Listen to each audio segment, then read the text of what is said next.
Como é que a política vai reagir às reações dos mercados à PEC da transição anunciada na última semana? Tá no ar o Política na Semana, com o que de mais relevante a política tem na agenda desses próximos dias, que vai atrair a atenção dos mercados.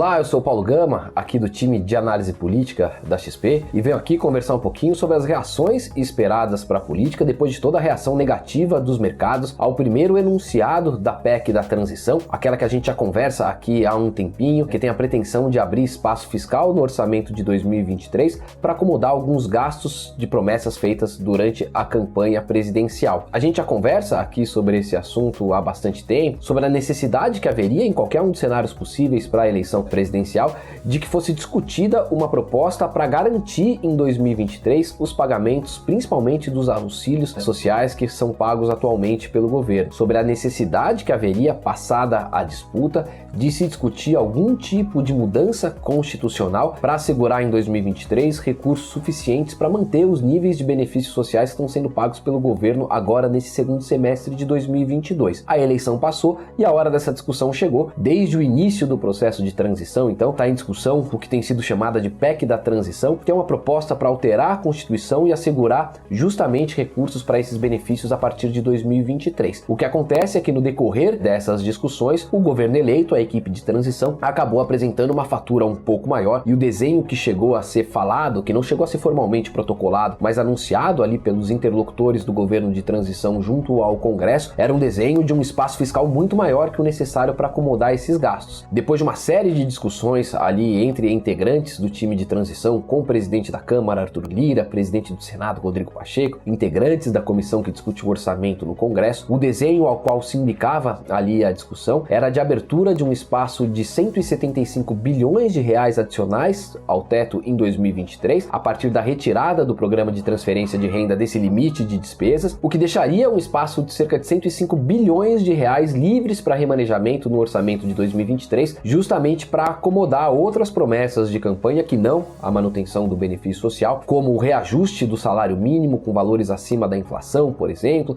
recursos para recomposição de programas na área da saúde e incremento, inclusive, do orçamento para investimentos em obras públicas. A partir da publicidade dessa proposta, houve uma forte reação dos mercados, que a partir desses números viram dificuldades que o novo governo conseguisse perseguir ali o comprometimento e compromisso com as contas públicas e a estabilidade fiscal que também for anunciada durante a campanha. Essas reações de mercado deram de alguma maneira força a integrantes do Centrão que já resistiam de alguma forma a dar um cheque em branco ao futuro presidente, ao presidente eleito, sem saber exatamente de que maneira vão participar do futuro governo. A estratégia aí é mais para maximizar a negociação e poder discutir e negociar novamente à frente mais espaço fiscal para gastos, que propriamente uma preocupação fiscalista. Mas ainda assim, essa resistência embalada pelo peso dos mercados e da reação de agentes privados em geral acabou fazendo com que a proposta fosse adiada. A apresentação deixou de ser prevista para a semana passada e passou a ser prevista agora para a continuidade dessa semana a partir dessa quarta-feira, depois do feriado de 15 de novembro. Nesse meio tempo, a gente vai continuar vendo as duas forças